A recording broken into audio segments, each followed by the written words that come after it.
சித்தி, என் தம்பி வீட்டு சாவியை முழுங்கிவிட்டான். என்ன சொல்ற? அப்புறம் என்னாச்சு? அப்புறம் என்ன, பூட்டை உடச்சுட்டு தான் சித்தி வீட்டுக்குள்ளேயே போனோம். உன் தம்பிக்கு என்னடி ஆச்சு?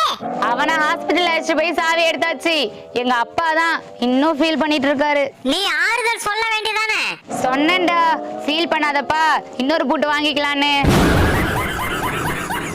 இந்த புத்தி கெட்டவளை கொத்தி தூக்குடி. தோ போறேன்டா. நின்னு